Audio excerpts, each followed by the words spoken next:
Hadis Nabi Shallallahu Alaihi Wasallam pernah bersabda, Innali khamsata asma, saya punya 5 nama. Padahal nama-nama beliau banyak, bukan hanya 5. Makanya para ulama saat menjelaskan makna hadis ini, Innali khamsata asma ay masyhura, aku punya 5 nama yang populer. Ana Muhammadun wa ana Ahmadu wa ana al-aqibu wa ana al-hashiru alladhi yuhsharu an-nasu ala qadami wa ana al-mahi alladhi yamhu Allahu bi al-kufr wa ana al-aqib alladhi laysa ba'dahu nabi. Nabi bersabda, aku punya 5 nama yang populer. Aku adalah Muhammad dan aku juga Ahmad. 2 nama ini Assalamualaikum warahmatullahi wabarakatuh. Alhamdulillahi rabbil alamin. Lahun ni'matu wa lahul fadlu wa lahus sana'ul hasan. Salawatullahil barrir rahim wal malaikatil muqarrabin ala sayyidina Muhammadin ashrafil anbiya'i wal mursalin wa ala alihi wa sahbihi at-tayyibin at-tahirin wa salamullahi alaihim ajma'in. Allahumma la sahla illa ma ja'altahu sahla wa anta ya hayyu ya qayyum taj'alul hazna idha syi'ta sahla. Allahumma arzuqna al-ikhlasa fi an-niyyati wal qawli wal 'amal wa na'udzu bika min hali ahli an-nar. Ma'asyiral hadirin wal hadirat, jamaah yang semoga kita semuanya senantiasa dirahmati oleh Allah Subhanahu wa taala.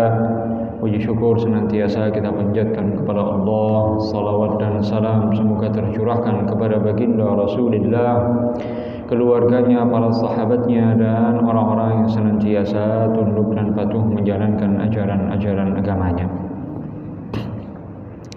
Kita masih akan melanjutkan kajian kitab Matan Jawharatul Tauhid, salah satu nazaman, matan dalam bentuk nazaman yang mengkaji tentang prinsip-prinsip akidah Islam, prinsip-prinsip keyakinan dalam Islam. Pada pertemuan yang lalu kita masih tengah membahas bagian muqaddimah dari kitab ini. Kita telah sampai pada perkataan muallif, Muhammadil aqib li rusli rabbih wa alihi wa sahbihi wa hizbihi. Setelah membaca hamdalah, kemudian pengarang melanjutkan dengan membaca salawat dan salam kepada baginda Rasulullah, dan salawat tersebut disampaikan kepada Muhammadil aqib li rusli rabbih, kepada Nabi Muhammad al-aqib. Al-aqib artinya penutup para rasul. Al-aqib li rusli rabbih, penutup para nabi, para rasul yang diutus oleh Allah Subhanahu wa taala. Dalam sebuah hadis Nabi Shallallahu Alaihi Wasallam pernah bersabda, Innali khamsata asma, saya punya 5 nama. Padahal nama-nama beliau banyak, bukan hanya 5. Makanya para ulama saat menjelaskan makna hadis ini, Innali khamsata asma ay masyhura, aku punya 5 nama yang populer. Ana Muhammadun wa ana Ahmadu wa ana al-aqibu wa ana al-hashiru alladhi yuhsharu an-nasu ala qadami wa ana al-mahi alladhi yamhu Allahu bi al-kufr wa ana al-aqib alladhi laysa ba'dahu nabi. Nabi bersabda, aku punya 5 nama yang populer. Aku adalah Muhammad dan aku juga Ahmad. 2 nama ini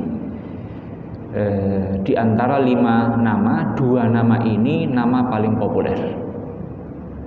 Bahkan 2 nama ini di antara semua nama-nama Nabi adalah nama yang paling populer, Muhammad dan Ahmad. Wa ana al-hasyir alladhi yuhsyarun nasu ala qadami. Salah satu namaku juga al-hasyir. Apa makna al-hasyir? Alladhi yuhsyarun nasu ala qadami, yang orang-orang akan dikumpulkan ke padang mahsyar setelah aku meninggal. Artinya apa? Setelah Nabi kan tidak ada Nabi yang lain. Setelah Nabi kita Muhammad, yang nanti tiba adalah hari kiamat. Setelah kiamat akan ada al-hasyr. Wa ana al-mahi alladhi yamhullahu bi al-kufur. Dan namaku berikutnya al-mahi, yang memberantas kekufuran.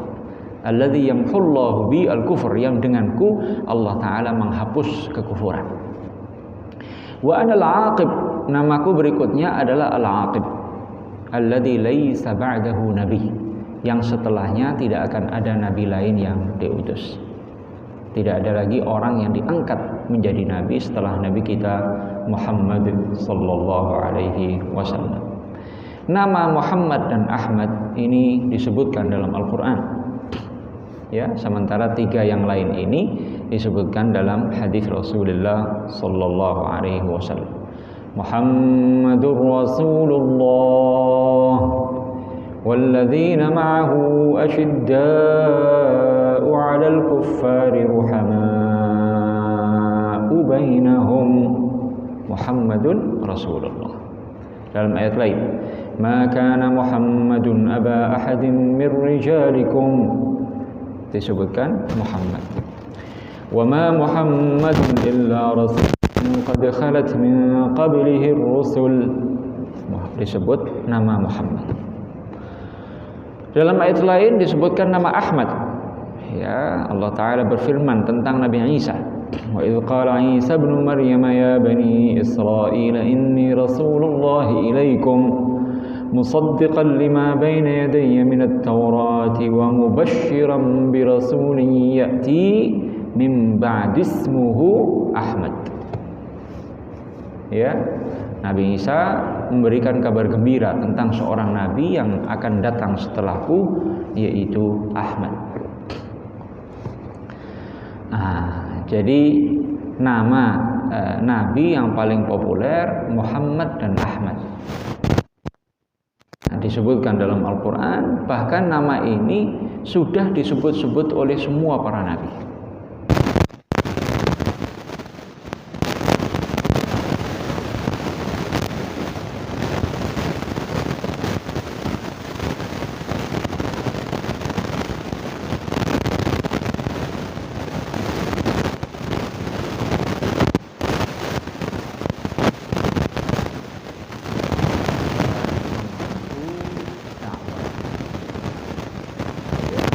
Dalam Al-Quran Allah tegaskan, wa idh akhadallahu mitsaqan nabiyyin lama ataitukum min kitabin wa hikmah thumma ja'akum rasulun musaddiqun lima ma'akum la tu'minunna bihi wa la tansurunnah qala akhadhtum ala dhalikum isri qala aqrartum.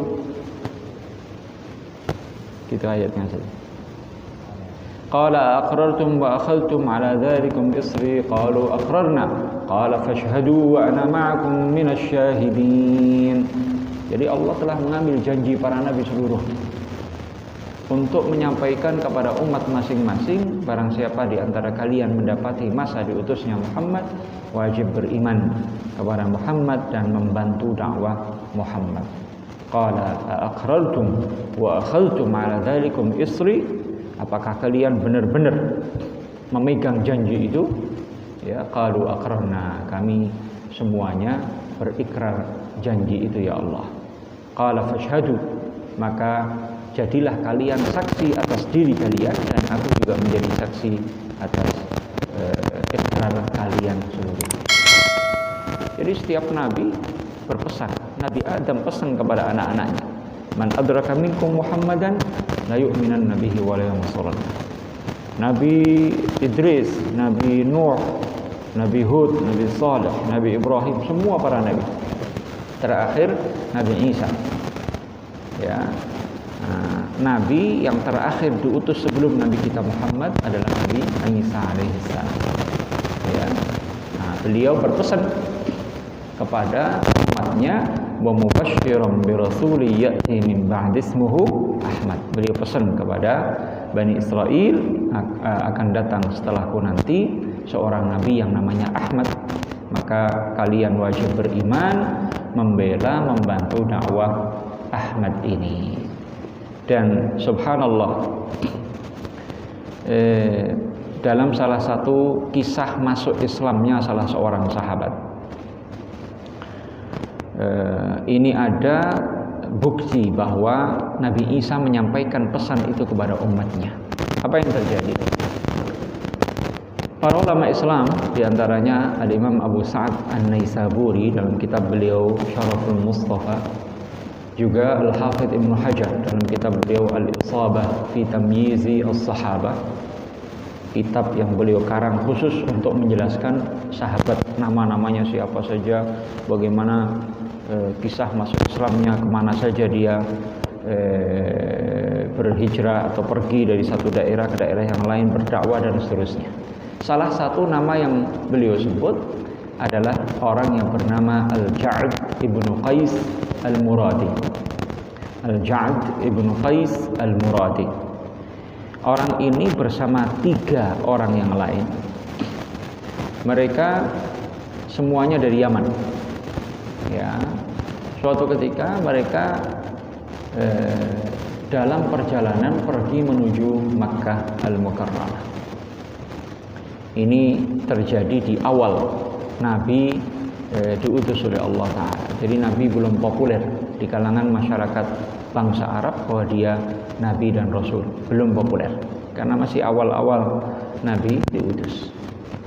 4 orang ini kemudian singgah, ya namanya perjalanan jauh, mereka singgah di jalan beristirahat. Mereka sampai ke sebuah lembah, ya lembah itu tanah turunan gitu. Lalu mereka bangun tenda, mereka beristirahat, ya baru besoknya mau melanjutkan perjalanan, istirahat di malam hari. Lalu mereka berjaga bergiliran, yang 3 tidur, yang 1 bangun, yang 3 tidur, 1 bangun. Nah, saat Al-Ja'd ibnu Qais lagi berjaga, yang lain tidur, tiba-tiba dari salah satu sudut lembah itu terdengar suara tanpa rupa. Biasanya kalau suara tanpa rupa itu apa? Jin. Jin, ya. Hatif, dalam bahasa Arabnya hatifan minal jin, ya, ada suaranya, tidak ada rupanya. Nah, makanya sekarang ini telepon itu, ya, atau telepon ini namanya hatif. Kenapa? Ada suaranya, nggak ada orangnya. Ada suaranya, nggak terlihat orangnya, disebut hatif. Ya, dengar suara.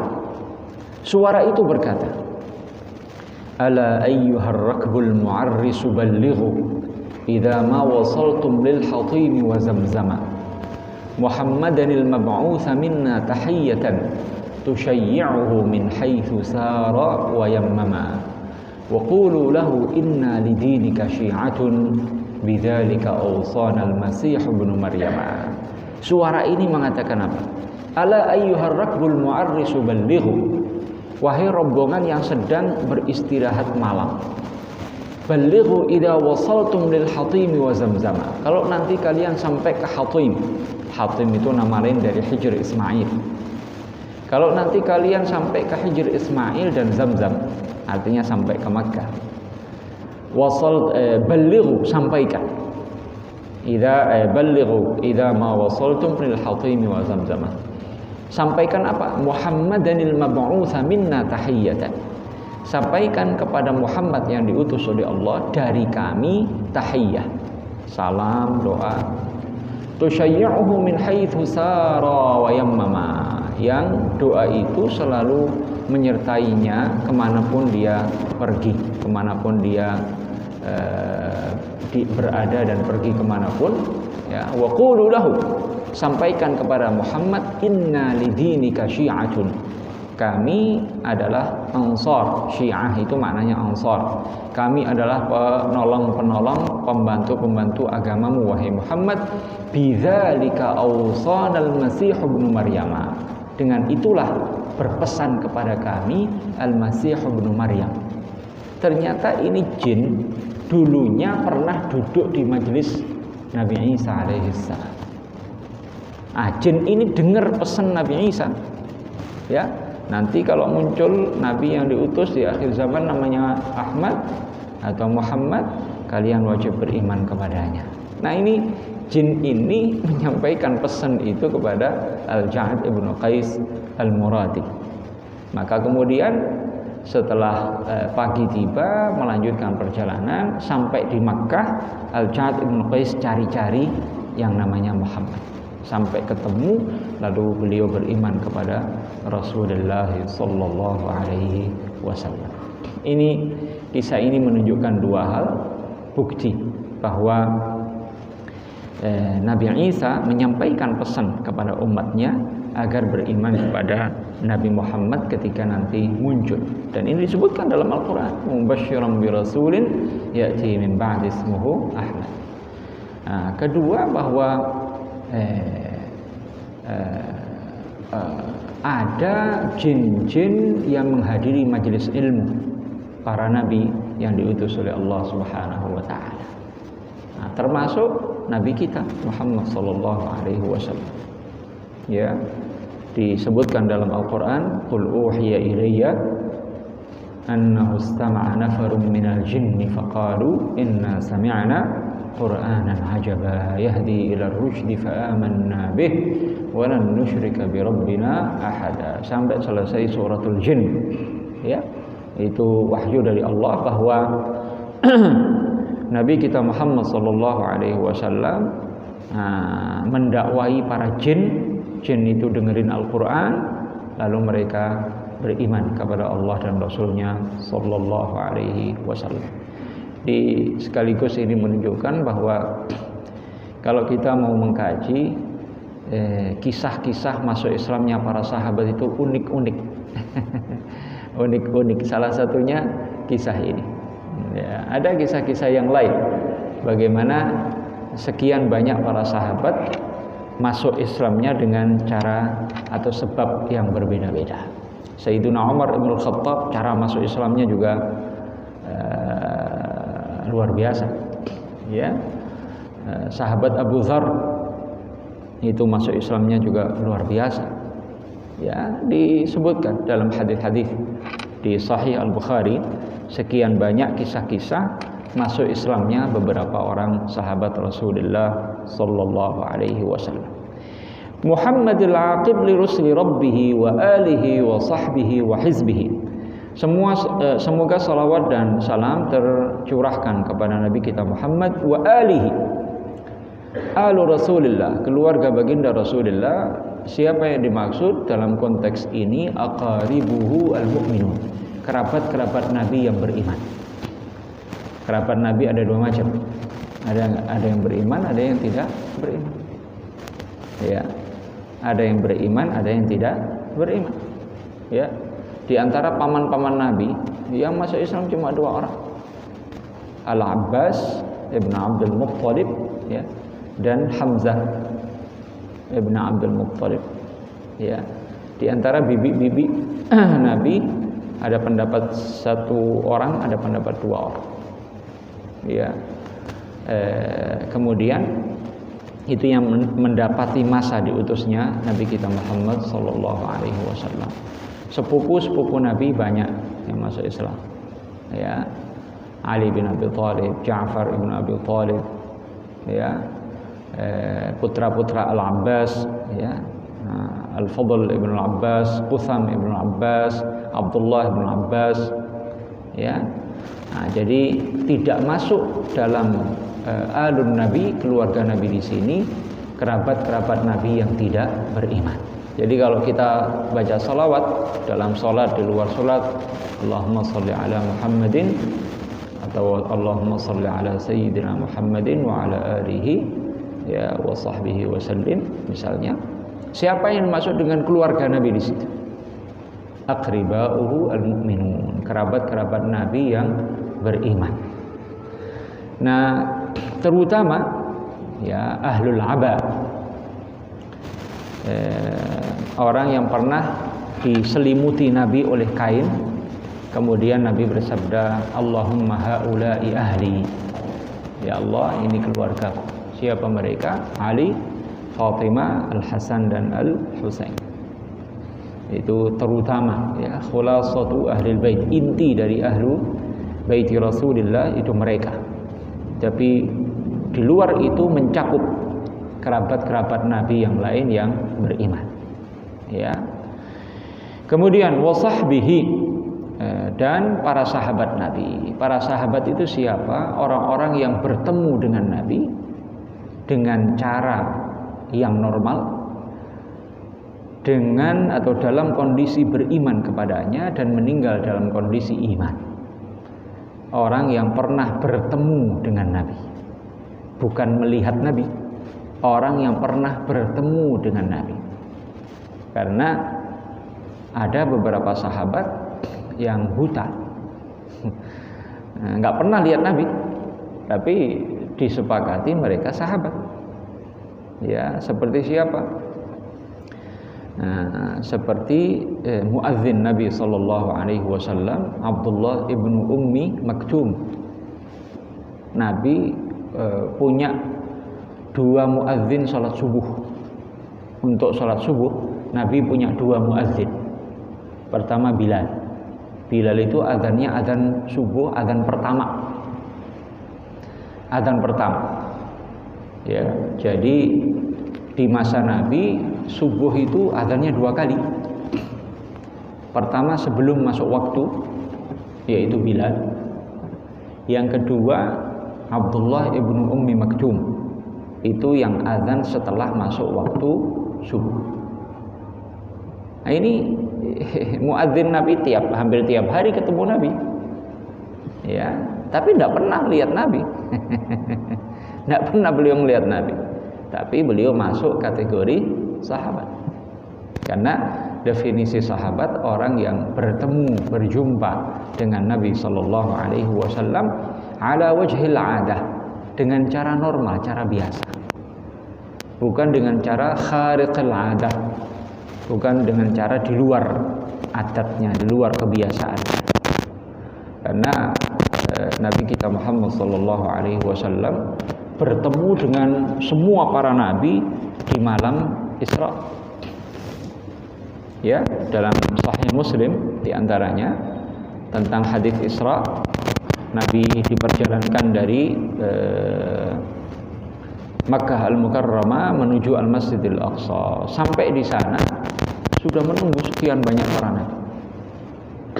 Ya, beliau bahkan menjelaskan beberapa muka dan fisik sebagian para nabi. Ra'aitu Musa qa'iman yusalli ka'annahu min rijali Shanu'ah. Kata beliau, saya melihat di Masjidil Aqsa itu Nabi Musa lagi salat, dia itu perawakannya tinggi. Ya, seperti orang-orang dari suku Shanu'ah. Itu terkenal orang-orangnya tinggi.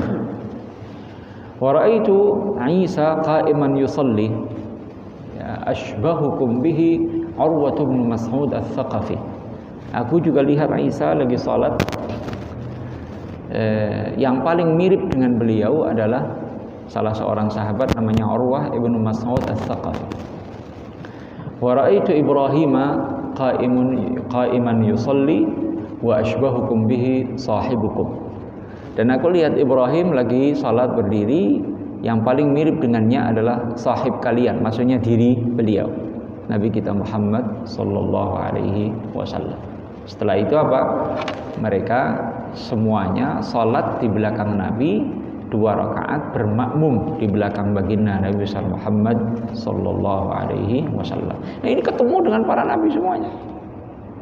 Di langit Nabi juga ketemu dengan beberapa nabi yang sudah bertemu di Masjidil Aqsa saat beliau naik Mi'raj ke langit. Ya, di masing-masing langit disambut oleh para nabi. Ya, di langit pertama disambut oleh Nabi Adam, langit kedua Nabi Isa dan Nabi Yahya, langit ketiga disambut oleh Nabi Yusuf, langit keempat disambut oleh Nabi Idris, di langit kelima disambut oleh Nabi Harun, di langit keenam disambut oleh Nabi Musa, di langit ketujuh disambut oleh Nabi Ibrahim. Tapi mereka ini meskipun ketemunya jasad dan roh, bukan roh doang, jasad dan roh. Para nabi itu didatangkan oleh Allah Ta'ala ke Masjidil Aqsa. Yang meninggal semuanya didatangkan ke sana. Jasad dan rohnya dikeluarkan dari kuburan masing-masing. Ya, yang belum meninggal di langit, Nabi Isa diturunkan ke Al-Masjidil Aqsa. Yang di lautan Al-Khadir didatangkan ke Al-Masjidil Aqsa. Semua para nabi dikumpulkan di sana. Nah, itu kan ketemu dengan Nabi kita Muhammad dengan jasad dan roh. Tapi mereka tidak disebut sahabat. Kenapa? Karena pertemuannya itu di luar adat, di luar jalur biasa. Ya, sahabat definisinya orang yang pernah bertemu dengan Nabi Shallallahu Alaihi Wasallam dengan cara yang biasa. Ya, mukminan bihi, dalam keadaan beriman kepada Nabi Shallallahu Alaihi Wasallam, wa mata 'alal iman, dan meninggal dalam keadaan iman. Ada sekian banyak atau beberapa orang bertemu dengan Nabi dalam keadaan iman.